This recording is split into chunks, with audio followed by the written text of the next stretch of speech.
तो दोस्तों आज मैं एक्सप्लेन करूंगा इंडोनेशिया की एक बहुत ही डरावनी और मीरा नाम की लेडी की सच्ची कहानी को। इस मूवी का नाम है परम्पुआन पम्बावा सियाल, यानी कि द अनलकी वुमेन या फिर द क्वीन ऑफ विचक्राफ्ट। ये बहुत ही खतरनाक फिल्म है और इसके अंदर जो काला जादू करा गया है, जिस एंटिटी को बुलाया गया है, उसको रियल में मीरा के ऊपर पोजेशन के लिए बुलाया गया था। और ये जो कहानी है वो उसके रिश्तेदारों से पास ऑन होती रही है और यहाँ पर वो सबको सुनाई गई है। काफी बढ़िया फिल्म है, आपको देखकर मजा आएगा। और रिसेंटली मैंने लॉस्ट सीरीज को एक्सप्लेन किया है, साथ ही साथ किंग काओ थाई हॉरर फिल्म को, जो कि सच्ची घटना है, हॉन्टेड जेल है। इनकेस आपने दोनों ही वीडियोस को मिस कर दिया है, जाकर देख लेना। उसका लिंक आपको नीचे कमेंट सेक्शन में टॉप पर मिल जाएगा। साथ ही साथ वीडियो को हाइप कर देना। तो चलिए अब बिना किसी देरी के चलते हैं सीधा वीडियो की तरफ।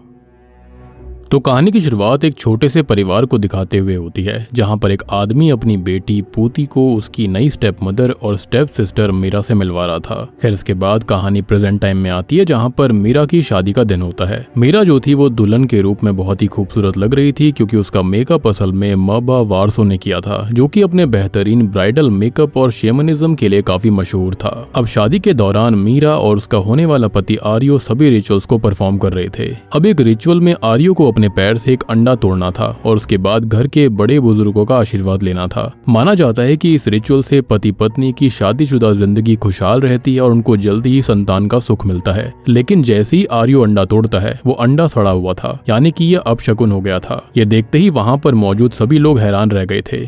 कुछ लोग इसको भयानक अपशगुन कहकर मान रहे होते हैं और आपस में बात कर रहे होते हैं। आर्यो के माता पिता भी ये देखकर काफी परेशान हो गए थे, लेकिन आर्यो को इस बात से बिल्कुल भी फर्क नहीं पड़ता। वो बस मीरा की तरफ देखकर मुस्कुराता है और उसको भी इस बात की चिंता ना करने के लिए कहता है। अब आर्यो की बातों से मीरा भी थोड़ी नॉर्मल हो जाती है और दोनों शादी के बाकी रिचुअल्स को पूरा करते हैं। वेडिंग सेरेमनी खत्म होने के बाद में सभी मेहमान उनको कॉन्ग्रेचुलेट कर वहां से जाने लगते हैं। इसी दौरान मीरा की कजन अपने दोस्तों के साथ बैठी हुई थी। वो बताती है कि उसे आज तक ये नहीं पता चल पाया कि मीरा और आर्यो की मुलाकात आखिर कैसे हुई थी। बस इतना पता है कि आर्यो घर घर जाकर सर्वे करने का काम करता है, तो हो सकता है कि शायद इसी दौरान दोनों की मुलाकात हुई होगी। अब वेडिंग खत्म होने के बाद आर्यो और मीरा अपनी पहली वेडिंग नाइट साथ में सेलिब्रेट करते हैं। दोनों एक दूसरे से काफी प्यारी बातें करते हैं कि इसी बीच आर्यो मजाक में मीरा से कहता है कि वो उसको कुकिंग भी सिखा देगा, यानी कि उसको कुक करना नहीं आता था। अगली सुबह आर्यो जल्दी ही अपने काम के लिए निकल पड़ता है, लेकिन जाने से पहले वो मीरा के लिए एक लेटर छोड़कर गया था। लेटर में लिखा गया था कि वो काम खत्म होते ही जल्दी घर लौट आएगा। साथ ही साथ उसने मीरा के लिए एक डिश की रेसिपी लिख कर रखी थी, ताकि वो उसके लिए खाना बना सके। अब तभी दूसरी ओर आर्यो अपने काम पर काफी खुश नजर आ रहा होता है, क्योंकि सिर्फ एक दिन पहले ही उसकी शादी हुई थी। सर्वे करते करते वो एक घर पर पहुंचता है, जहां पर सिर्फ एक बुजुर्ग कपल रह रहा था। आर्यो उनसे उनकी डिटेल्स लेने लगता है, यानी कि सर्वे करने लगता है।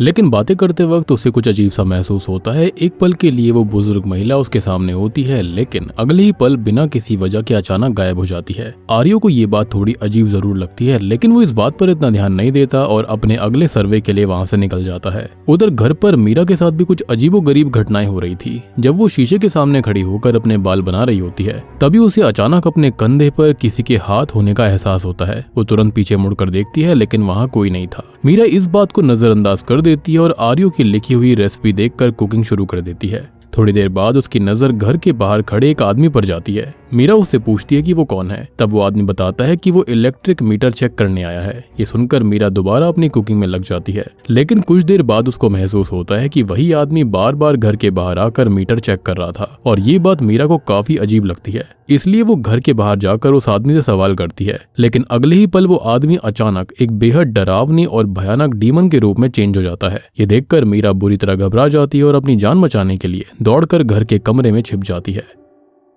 दूसरी ओर आर्यो सर्वे करने के लिए एक और घर पहुंचता है। वहां पर उसकी मुलाकात एक अजीब सी लेडी से होती है, जो कि अपना नाम लास्मी बताती है। अब शुरुआत में तो वो बिल्कुल ही नॉर्मल तरह से बात कर रही थी, लेकिन अचानक आर्यो से वो एक अजीब सा सवाल करती है। लास्मी आर्यो से पूछती है कि वो ज्यादा खूबसूरत है या फिर उसकी बीवी। अब आर्यो बिना सोचे समझे जवाब देता है कि उसकी बीवी मीरा सबसे ज्यादा खूबसूरत है। अब ये सुनते ही उस महिला का चेहरा अचानक बदलने लगता है और कुछ ही पलों में वो एक बेहद डरावनी डीमन का रूप ले लेती है। उसका खौफनाक चेहरा देखकर आर्यो बुरी तरह घबरा गया था और वहीं पर बेहोश होकर गिर गिर पड़ता है। कुछ देर बाद जब उसकी आंख खुलती है तो वो खुद को बिल्कुल अकेला पाता है। होश में आते ही वो अपना सारा सामान वहीं पर छोड़कर अपनी जान बचाकर वहां से भाग निकलता है। अब भागते भागते वो एक छोटी सी दुकान में जाकर छुप जाता है, लेकिन दुकान के अंदर कोई भी मौजूद नहीं था।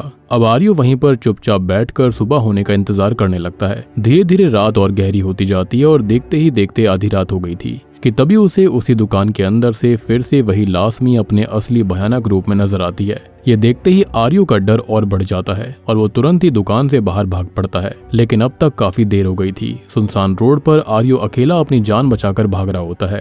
तभी कुछ ही दूरी पर उसे एक और खौफनाक डीमन नजर आती है, जो कि बिल्कुल एक दुल्हन की तरह सजी हुई थी और कोई एंशियंट डांस करती हुई आर्यो के नजदीक आ रही थी। आर्यो अभी उसको देख ही रहा होता है कि तभी उसके पीछे एक घोड़ा गाड़ी आ जाती है, लेकिन सबसे डरावनी बात ये थी कि उस घोड़ा गाड़ी को चलाने वाला आदमी जो था उसका सर नहीं होता, और ये देखकर आर्यो पूरी तरह घबरा गया था।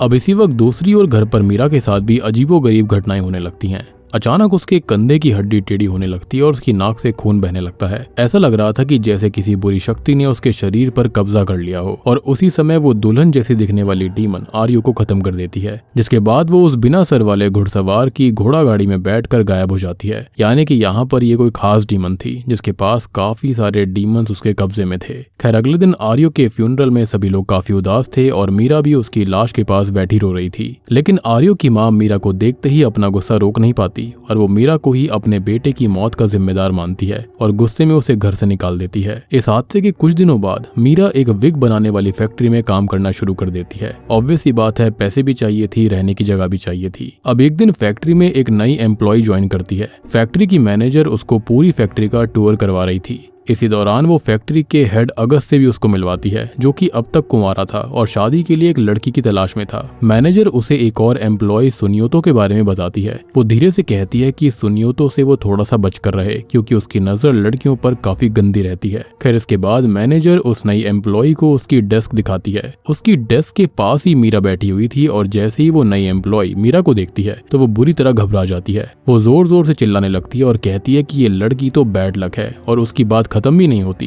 कि अचानक फैक्ट्री का एक एम्प्लॉय किसी बुरी शक्ति के कब्जे में आ जाता है। उसको देखकर वहां पर अफरा तफरी मच जाती है और सभी लोग डर कर फैक्ट्री से बाहर भाग जाते हैं। अब ये सब देखकर फैक्ट्री का हेड अगस्त जो होता है वो तुरंत ही वहां पहुंचता है और वो मीरा को अपनी कार में बैठाता है और फैक्ट्री से दूर ले जाता है, क्योंकि उस वक्त वहां पर सब लोग उसको खत्म कर देते। खैर, अब अगस्त जो होता है वो मीरा को एक रेस्टोरेंट में लेकर जाता है, जो कि असल में बना नाम के एक आदमी का था। खैर, अब जैसे ही बना पहली बार मीरा को देखता है तो वो उसको देखते ही पसंद करने लगता है। अगस्त मीरा को खाना खिलाता है और उसे 2 दिन की छुट्टी लेने के लिए भी बोलता है, और वो ये भी कहता है कि उसकी सैलरी में से एक भी रुपया काटा नहीं जाएगा। अब बातें करते करते अगस्त मीरा को उससे शादी करने के लिए कह देता है, लेकिन मीरा उसके प्रपोजल का कोई भी जवाब नहीं देती। वो चुपचाप वहां से अपने घर लौट आती है।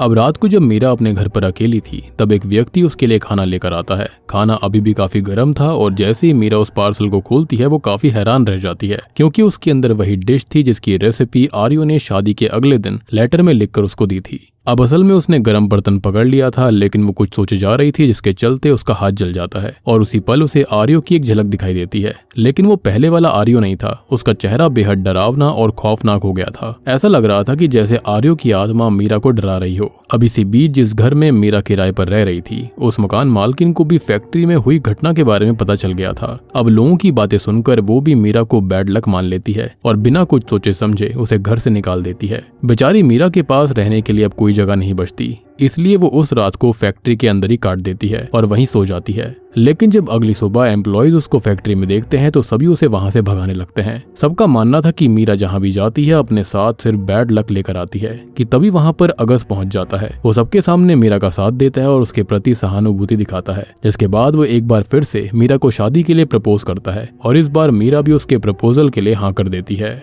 लेकिन ये देखकर सुनियोतो को काफी गुस्सा आ जाता है कि एक मामूली सी एम्प्लॉय ने कंपनी के हेड से शादी कर ली, जबकि सुनियोतो जो था उसकी नजर मीरा के लिए काफी गंदी थी। वो उसके साथ भी कुछ गलत करना चाहता था। खैर, शादी के बाद अगस्त और मीरा अपनी पहली वेडिंग नाइट साथ बैठ रहे थे। बातें करते हुए अगस्त मीरा से उसकी बहन पूती के बारे में पूछता है। मीरा बताती है कि दोनों बहनें काफी साल पहले अलग हो चुकी थी और तब से उनके बीच कोई भी रिश्ता नहीं है, लेकिन अगस्त उसको समझाता है कि उससे पूती से फिर से दोस्ती कर लेनी चाहिए। वो बोलता है कि पूती का पति बैंक में काम करता है और अगर सब कुछ ठीक हो गया तो वो उनकी फैक्ट्री के लिए लोन दिलवाने में हेल्प कर सकता है, जिसके बाद दोनों एक दूसरे के करीब आने की कोशिश करते हैं। लेकिन जैसे ही अगस्त मीरा के पास आता है तो मीरा को फिर से आर्यो की वही डरावनी झलक दिखती है और इसी वजह से वो बुरी तरह डर जाती है और उस रात दोनों के बीच में कुछ भी नहीं होता। दरअसल मीरा जब भी किसी दूसरे आदमी के करीब जाने की कोशिश करती थी तब उसके पहले पति आर्यो की भयानक आत्मा उसके सामने आ जाया करती।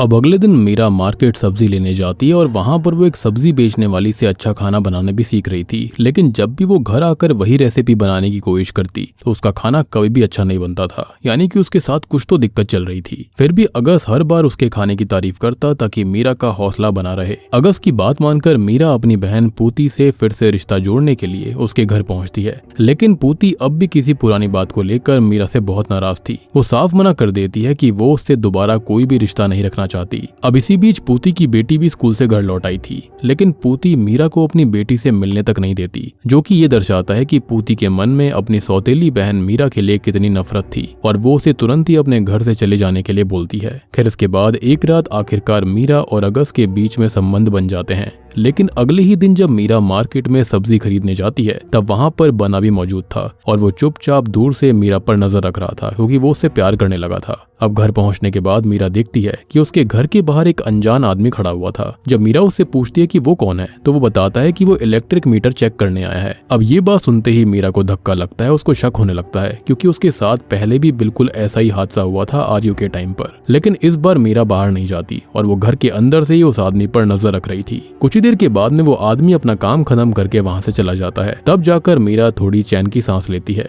खैर उसी रात अगस्त फैक्ट्री में देर तक काम कर रहा था और वहां उसकी मुलाकात सुनियोतो से होती है, जो कि किसी काम की वजह से अभी भी फैक्ट्री में मौजूद था और हम जानते हैं कि पक्का उसकी गंदी नजर किसी लड़की पे होगी। खैर उधर घर पर अकेली बैठी मीरा का मन नहीं लग रहा होता और इसलिए वो बना के रेस्टोरेंट चली जाती है। अब मीरा को अपने रेस्टोरेंट में देखकर बना बहुत खुश हो गया था और इसलिए वो उसका अच्छे से स्वागत करता है। अब दूसरी ओर रात में घर लौटते टाइम रास्ते में अगस्त की कार का टायर पंक्चर हो जाता है, जो कि अचानक से हो गया था। मजबूरन वो कार से बाहर निकलकर टायर को चेंज करने लगता है, लेकिन इसी दौरान उसके पीछे वही खौफनाक डीमन आ जाती है जिसने पहले आर्यो की जान ली थी। और उसी वक्त दूसरी तरफ मीरा के कंधे में भी अचानक तेज दर्द शुरू हो गया था। अब ये सब देखकर साफ पता लगता है कि मीरा का उस खतरनाक डीमन से कोई ना कोई गहरा कनेक्शन जरूर था। खैर अब टायर लगाते वक्त एक स्क्रू कार के नीचे गिर जाता है और अगस्त उसे निकालने के लिए नीचे झुकता है, लेकिन जैसे ही वो कार के नीचे हाथ डालता है तो वो डीमन दूसरी तरफ से उसका हाथ पकड़कर उसको खींच लेती है और बेरहमी से खत्म कर देती है। अब मीरा के साथ पहले भी ऐसी अजीबोगरीब घटनाएं हो चुकी थी, इसलिए उसे अचानक महसूस होता है कि शायद अगस्त किसी बड़ी मुसीबत में है। वो तुरंत ही बना के साथ अगस्त को ढूंढने के लिए निकल पड़ती है, लेकिन रास्ते में ही उन्हें अगस्त की कार खड़ी हुई नजर आती है और उसके पास अगस्त की लाश पड़ी हुई थी।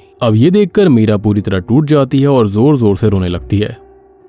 और अगस्त के खत्म होने के बाद सुनियोतो फैक्ट्री की जिम्मेदारी संभाल लेता है। सबसे पहले वो मीरा को ही फैक्ट्री से निकालता है और अब तो उसकी गंदी नजर सारी लड़कियों पर हमेशा रहेगी और मजबूरन लड़कियों को ऐसा मानना भी पड़ेगा। और इतना ही नहीं था, मीरा को अब अगस्त का घर भी छोड़ना पड़ता है और एक बार फिर से वो बिना घर और बिना सहारे के रह गई थी। जब मीरा की बहन पूती को उसका पति ये खबर देता है तो ये सुनकर वो बिल्कुल भी दुखी नहीं होती, बल्कि अंदर ही अंदर खुश होती जा रही थी। उधर जब बना को पता चलता है कि मीरा को घर और नौकरी दोनों से निकाल दिया गया है तो वो तुरंत ही उसको ढूंढने के लिए उसके घर पहुंचता है, लेकिन तब तक मीरा वहां से जा चुकी थी। मीरा फिर से नौकरी और रहने की जगह की तलाश में मार्केट की तरफ निकल पड़ती है, लेकिन उसे कहीं पर भी काम नहीं मिल रहा होता और इसी दौरान मार्केट में उसकी मुलाकात आर्यो की माँ से होती है। वो मीरा को देखते ही उसके ऊपर चिल्लाने लगती है और उसे अपशकुन बताकर मार्केट से भी भगाने की कोशिश करती है कि तभी वहां बना आ जाता है और वो मीरा का बचाव करता है और उसको अपने साथ ले जाने लगता है। बना मीरा को अपने घर ले जाता है और उसको खाना खिलाता है और मीरा पूरी तरह टूट गई थी।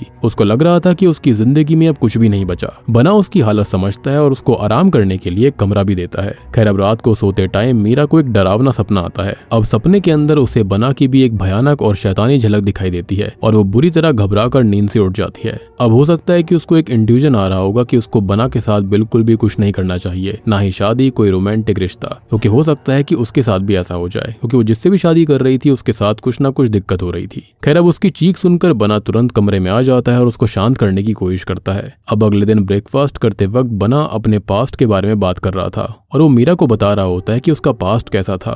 वो कहता है कि बचपन में उसने अपनी माँ से कुकिंग करनी सीखी थी और बाद में एक अच्छा शेफ बनने का सपना लेकर वो शहर चला गया और अपना बिजनेस शुरू किया। शुरुआत में उसका बिजनेस काफी अच्छा चल रहा था, लेकिन एक दिन जब वो अपनी माँ से मिलने गाँव वापस लौटा तब उसने देखा कि उसकी माँ बहुत बीमार है और कुछ ही दिनों के बाद में उसकी माँ चल बसी। अब अपनी माँ को खोने के बाद बना की जिंदगी पूरी तरह चेंज हो गई थी। अब उसका बिजनेस जो था वो धीरे धीरे ठप हो गया और आखिरकार उसको सब कुछ छोड़ना पड़ा। इसी वजह से अब वो एक छोटा सा रेस्टोरेंट चलाता है जहाँ पर वो अपनी माँ की सिखाई हुई रेसिपीज बनाता था। अब उन रेसिपीज को बनाकर उसे अपनी माँ के साथ बिताए हुए अच्छे पल याद आया करते और इसी वजह से उसको थोड़ा सा सुकून मिलता था। और बना जो होता है वो मीरा को भी यही सलाह देता है। वो बोलता है कि अपने पास्ट की बुरी यादों में जीने के बजाय उसको अपनी जिंदगी के अच्छे लम्हों को याद करना चाहिए, तभी वो आगे बढ़ पाएगी। जिसके बाद बना मीरा को अपनी माँ की कुछ स्पेशल रेसिपीज बनाना भी सिखा देता है और धीरे धीरे दोनों एक दूसरे के और करीब आने लगते हैं। बना की बातें सुनकर मीरा उसी मेकअप आर्टिस्ट से मिलने का फैसला करती है जिसने कि आयु के साथ उसकी शादी के दिन उसका मेकअप किया था, यानी कि मबा वारसो। अब वारसो काफी बूढ़ा हो चुका था और रिटायरमेंट भी ले चुका था।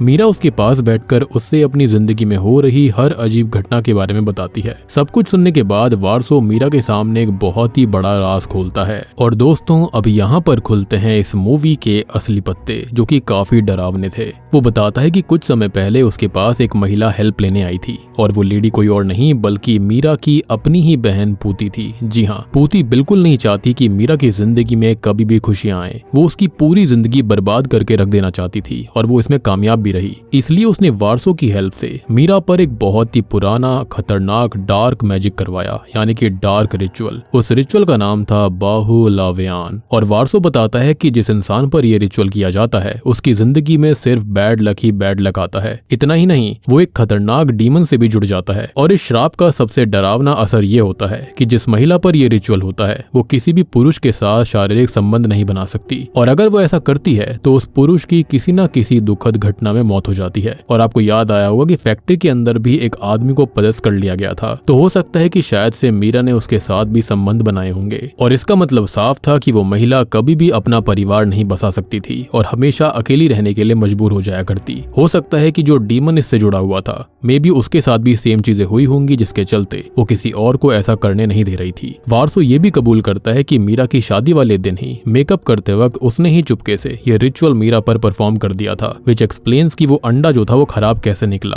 और तभी से मीरा की जिंदगी में एक के बाद एक बुरी घटनाएं शुरू हो गई थी, क्योंकि उससे पहले उसकी जिंदगी में सब सही था। अब ये सच जानकर मीरा पूरी तरह टूट जाती है, लेकिन रोते रहने के बजाय वो फैसला करती है कि वो अपनी बहन पूती से इसका हिसाब जरूर लेगी। अब इसी इरादे से वो पूती के घर निकल पड़ती है, लेकिन रास्ते में ही सुनियोतो उसको किडनैप कर लेता है। अब वो मीरा को अपने ही घर ले जाकर बांध देता है और उसके साथ जबरदस्ती करता है और वो मीरा के साथ में असॉल्ट कर देता है, जिसके बाद वो मीरा को वहीं पर एक कमरे में बंद करके रख देता है। लेकिन सुनियोतो को बिल्कुल भी अंदाजा नहीं था कि उसने अपनी मौत को खुद दावत दी थी, क्योंकि श्राप के मुताबिक मीरा के साथ कोई भी शारीरिक संबंध बनाए, चाहे वो जबरदस्ती हो या फिर उसकी मर्जी से, तो उसके बाद हर एक आदमी खत्म हो जाता है। कमरे में बंद मीरा को अपने दोनों खत्म हो चुके पति की डरावनी आत्माएं दिखने लगती हैं। तो यहाँ पर साफ था कि जब भी वो किसी से संबंध बनाती थी तो उसके बाद में उसको यहाँ पर पिछले मरे हुए हस्बैंड्स की आत्मा दिखाई देती, जो कि शायद से एक हिंट हुआ करता कि आने वाले हस्बैंड या फिर किसी और आदमी के साथ क्या होगा। अब मीरा अपने दोनों खत्म हुए हस्बैंड्स की आत्माओं को देखकर बुरी तरह डर जाती है, लेकिन बंद होने की वजह से वो कुछ भी नहीं कर पा रही थी।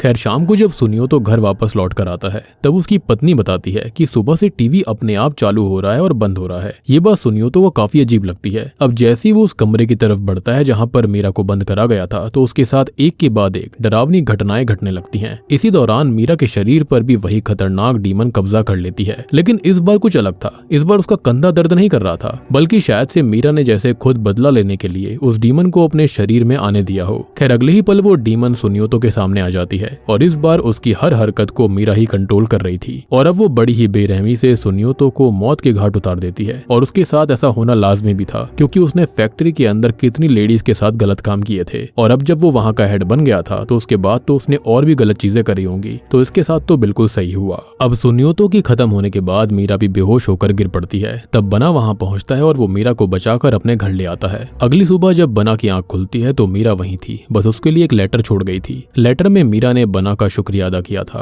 उसने लिखा था कि बना के साथ बिताया हुआ वक्त उसकी जिंदगी के सबसे सुकून भरे पलों में से एक था, लेकिन अब उसको जाना होगा क्योंकि वो उसकी जान पर रिस्क नहीं ले सकती थी। ये लेटर पढ़ते ही बना बिना देर किए मीरा को ढूंढने निकल पड़ता है। सबसे पहले वो फैक्ट्री पहुंचता है और मीरा की एम्प्लॉय फाइल चेक करता है। वहां से उसे मीरा के पुराने घर का एड्रेस मिल गया था और वो तुरंत ही उस एड्रेस की तरफ निकल पड़ता है। अब दूसरी तरफ मीरा भी अपने पुराने घर पहुंच गई थी और ये वही घर था जहां पर उसके पिता और सौतेली माँ रह रहे थे, यानी कि ये शुरुआती सीन वाला घर था। खैर, घर में कदम रखते ही मीरा को अपने बचपन की याद आने लगती है। खैर, तब उसको याद आता है कि बचपन में वो अपनी सौतेली बहन पूती के साथ कितना गलत बर्ताव करती थी, विच एक्सप्लेन्स कि पूती के मन में उसके लिए नफरत क्यों थी और वो उसे हर बात पर तंग करती थी और अक्सर उसको रुलाया भी करती। जिसके बाद पूती का पति उससे ये कहता है कि उसे कुछ जरूरी काम से बाहर जाना है और पूती उसको बाय बोलकर अपनी बेटी के पास आ जाती है और उसको कहानी सुनाने लगती है। लेकिन हम देख पाते हैं कि असल में पूती का पति जो था वो अपनी पत्नी से झूठ बोलकर अपने कलीग के साथ पार्टी करने गया था। अब असल में वहाँ ये दोनों लड़कियों के साथ वक्त बिताने वाले थे और उसका कलीग उसके लिए एक लड़की को भी बुलवाता है। लेकिन जब वो लड़की रूम में आती है तो शॉकिंगली वो कोई और नहीं बल्कि मास्क पहने हुए मीरा थी। जी हाँ, और मीरा अपनी बहन पूती से बदला लेना चाहती थी और इसलिए वो जानबूझकर पूती के पति के साथ शारीरिक संबंध बना लेती है। उसको पता था कि जो भी पुरुष या मर्द उसके साथ संबंध बनाएगा वो शराब की वजह से जिंदा नहीं रहेगा। इसके बाद पूती का पति नशे की हालत में घर लौटता है और बिना कुछ कहे सीधा बेडरूम में जाकर सो जाता है और ये देखकर पूती थोड़ी नाराज हो गई थी। लेकिन तभी अचानक से मीरा अपनी बहन पूती के घर आ जाती है और वो उसको बताती है कि अब उसका पति जिंदा नहीं रहेगा। मीरा ये भी कहती है कि पहले वो उससे माफी मांगने आई थी लेकिन पूती ने उसे माफ नहीं किया। ये सुनकर पूती का गुस्सा और बढ़ जाता है और वो कहती है कि बचपन में मीरा ने उसके साथ बहुत बुरा बर्ताव किया था और मीरा उसे सिर्फ शारीरिक रूप से नहीं बल्कि मानसिक रूप से भी बहुत परेशान करती थी, इसलिए उसके हिसाब से मीरा को खुश रहने का कोई हक नहीं है। अब दोनों के बीच बहस चली रही होती है कि तभी श्राप एक बार फिर से अपना असर दिखाना शुरू करता है। वही खौफनाक डीमन पूती के घर में आ जाता है और एक बार फिर मीरा के शरीर पर कब्जा कर लेता है और उसी दौरान बेडरूम में सो रहे पूती के पति को डीमन बेरहमी से खत्म कर देता है। अब जब मीरा पूती को बताती है कि उसका पति नहीं रहा और उसने उसके साथ शारीरिक संबंध बनाए थे, तब पूती का गुस्सा और फूट पड़ता है और वो मीरा पर हमला कर देती है। वो मीरा का सर बार बार दीवार पर मार रही थी और जिस तरह बचपन में मीरा उसको सताया करती थी, आज पूती उसी तरह मीरा से बदला ले रही थी। इसलिए कहते हैं कि बचपन में किसी को कुछ नहीं बोलना चाहिए, उसके घाव बड़े होकर भी कई लोगों के दिलों पर रहते हैं और कब कोई क्या कर दे आपको नहीं पता। Basically bullying is not good at all. Anyways, अब वो कांच के टुकड़ों से मीरा पर कई बार वार करती है और उसके शरीर पर गहरे घाव दे देती है। अब दोनों बहनों के बीच में जबरदस्त लड़ाई शुरू हो जाती है और दोनों ही बहनें बुरी तरह से जख्मी हो चुकी थी। लड़ाई के दौरान मीरा जोर से पूती को धक्का देती है और पूती पीछे रखी हुई कांच की टेबल पर जा गिरती है। इससे होता यह है कि टेबल टूट जाती है और उसका एक बड़ा कांच का टुकड़ा सीधा पूती के गले में घुस गया था और उसका गला जो होता है वो बुरी तरह से कट जाता है। अब अपनी आखिरी सांसें लेते हुए पूती मीरा को एक बहुत बड़ा सच बताती है। वो कहती है कि जिस इंसान ने बाहुलाव्यान रिचुअल करवाया होता है, सिर्फ वही उस श्राप को खत्म कर सकता है और वो इंसान खुद पूती थी। लेकिन खत्म होने से पहले पूती ने एक और खौफनाक राज खोला जिसके अंदर वो मीरा को बताती है कि उसने वारसों को भी खत्म कर दिया है। इसका मतलब अब कोई भी जिंदा नहीं बचा था जो कि मीरा को इस श्राप से आजाद करा सकता था और ये सच सुनकर मीरा पूरी तरह टूट जाती है। वो पूती को उसकी आखिरी सांसें लेते हुए छोड़कर वहां से चली जाती है, यानी कि अब उसके ऊपर से ये श्राप कभी नहीं जाने वाला था और उसकी पूरी जिंदगी ऐसे ही जाएगी। या तो वो अपने पति बदलती रहे या फिर वो हमेशा अकेली जिंदगी बिताए। खैर, इसके बाद मीरा अपने पुराने घर वापस लौट आती है। वहाँ पर वो देखती है कि उसे ढूंढने के लिए बना वहाँ पर आया हुआ था। सब कुछ जानने के बावजूद भी बना मीरा को उसके अतीत के साथ ही अपना लेता है क्योंकि वो मीरा से सच्चा प्यार करता था। दोनों एक नई जिंदगी शुरू करते हैं और कुछ समय तक खुशी खुशी साथ रहते हैं। लेकिन वो शराब अभी भी खत्म नहीं हुआ था और एक दिन वही शराब बना की भी जान ले लेता है। आखिर में मीरा एक बार फिर सब कुछ खो चुकी थी और हमेशा के लिए उस दुनिया में अकेली रह गई थी। और बूम, इसी दुखद एंडिंग के साथ में यह हॉरर मूवी यहीं पर खत्म हो जाती है। तो दोस्तों ये थी मीरा नाम की लेडी की सच्ची कहानी जिसने की बताया कि उसके साथ ये सब कुछ हुआ था रियल में। इस मूवी का नाम है पेरम्पुआन पेम्बावा सियाल, यानी कि द अनलकी वुमेन या फिर द क्वीन ऑफ विचक्राफ्ट। ये मूवी काफी बेहतरीन है और जो सारी की सारी घटनाएं यहाँ पर बताई गई हैं वो वाकई में इंडोनेशिया के अंदर 90s या फिर 80s के अंदर एक लेडी के साथ में घटित हुई थी। और ये जो कहानी है वो उसके जानने वालों से या फिर परिवार वालों से उनके आने वाली जनरेशन के अंदर पास ऑन होती रही है, ताकि मीरा की कहानी सबको याद रहे। बाकी यहाँ पर समझाने जैसा कुछ भी नहीं है, सब कुछ मैंने आपको पहले ही बता दिया है। और ये जो डीमनेस है जो कि यहाँ पर इस रिचुअल के अंदर आती है, उसके साथ भी ऐसा ही कुछ हुआ था, जिसके चलते उसके पति ने या फिर उसके बॉयफ्रेंड ने उसको धोखा दे दिया था। जिसके बाद से जिसके ऊपर भी वो रिचुअल करा जाता है या फिर इस डीमनेस को बुलाया जाता है, उस लेडी की जिंदगी के अंदर ये कभी भी खुशियां आने नहीं देती और हमेशा उसके पति को या फिर बॉयफ्रेंड को मार डालती है, जिसके साथ में वो शारीरिक संबंध बनाती है। तो उम्मीद करता हूँ कि आपको मूवी पसंद आई होगी। पसंद आई है तो वीडियो को लाइक कर दो, चैनल के ऊपर नए हो तो सब्सक्राइब कर लो। और रिसेंटली मैंने फ्रॉम से भी बढ़िया सीरीज लॉस्ट को एक्सप्लेन किया है, और साथ ही साथ एक थाई हॉरर मूवी को जिसके अंदर हॉन्टेड जेल दिखाई गई है, किंग काओ मूवी को। इनकेस आपने दोनों ही फिल्मों को और सीरीज को मिस कर दिया है तो जाकर देख लेना, उसका लिंक आपको नीचे पिन्ड कमेंट में मिल जाएगा। साथ ही साथ वीडियो को हाइप कर देना। तो मैं आप सबको मिलता हूँ अगली वीडियो के साथ में, तब तक के लिए